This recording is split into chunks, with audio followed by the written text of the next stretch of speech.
ఎడారిలో సెలయేర్లు. జూలై 2వ తారీఖు. నీవు నడుచున్నప్పుడు నీ అడుగు ఇరుకున పడదు, నీవు పరుగెత్తినప్పుడు నీ పాదము తొట్టిల్లదు. సామెతలు 4:12. విశ్వాసం నిండిన బాటసారి కోసమే దేవుడు విశ్వాసపు వంతెనలు కడతాడు. ఒక్క అడుగు ముందుగానే ఆ వంతెనను దేవుడు కడితే అది విశ్వాసపు వంతెన ఎలా అవుతుంది? కంటికి కనిపించేది విశ్వాసం మూలమైనది కాదు. కొన్ని చోట్ల వాటంతట అవే తెరుచుకునే గేట్లు ఉంటాయి. ఎవరైనా ఆ గేటును సమీపిస్తూ ఉన్నప్పుడు అది రోడ్డుకు అడ్డంగా, నిటారుగా, మొండిగా, నిశ్చలంగా నిలబడి ఉంటుంది. దాన్ని సమీపించకుండా ముందుగానే ఆగిపోతే అది తెరుచుకోదు.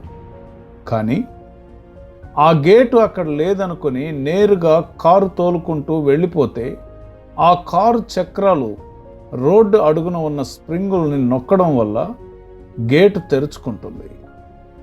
కారు నడిపేవాడు సందేహించకుండా గేటు వైపుకు దూసుకుపోవాలి, లేకపోతే గేటు మాత్రం అలానే మూసుకుని ఉంటుంది. మన బాధ్యతల రోడ్డుపైన ఉన్న అడ్డంకుల విషయంలో కూడా ఈ సూత్రమే వర్తిస్తుంది. అది తలుపే కావచ్చు, ఒక నది లేక పర్వతమే కావచ్చు. యేసుక్రీస్తు పిల్లలైన వాళ్ళు చేయవలసింది ఏమిటంటే దానిలోకి దూసుకుపోవడమే. అది ఒక నది అయితే నీ కాలు నీటిలో వేసే క్షణంలో అది ఎండిపోతుంది.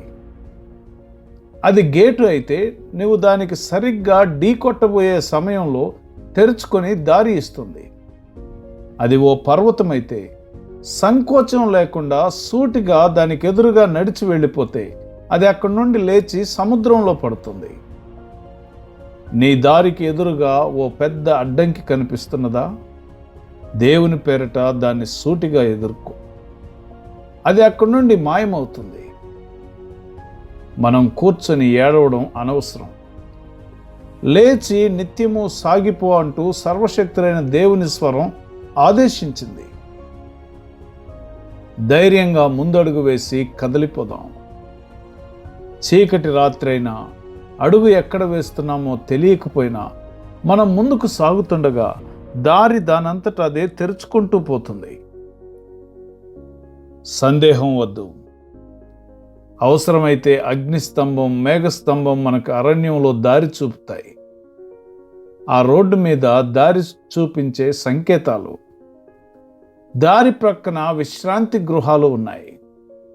మన ప్రయాణంలో ప్రతి మజిలీలోనూ మనకి ఆహారం, బట్టలు, ఆదరించే స్నేహితులు దొరుకుతారు.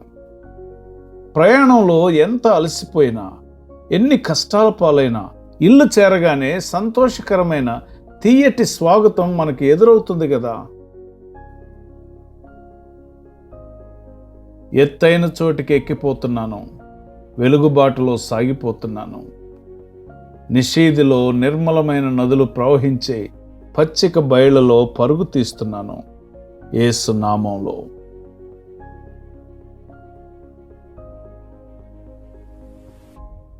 నీ జీవిత ప్రయాణంలో దేవుడు నీ కొరకు కట్టే విశ్వాసపు వంతెనలను, అవి నీకు కంటికి కనబడకపోయినా దేవుడు వాటిని నీ కొరకు ఏర్పాటు చేశారని నమ్మి నీవు ముందుకు వెళ్ళుచుండగా, నీవు నడుచున్నప్పుడు నీ అడుగు ఇరుక్కున పడదు, నీవు పరుగెత్తినప్పుడు నీ పాదం తొట్టిల్లదు అనే ఈ దేవుని వాగ్దానంలో నీ జీవితంలో నెరవేరినట్లు ప్రభువు నీకు సహాయం చేయునుగాక. ఆమెన్.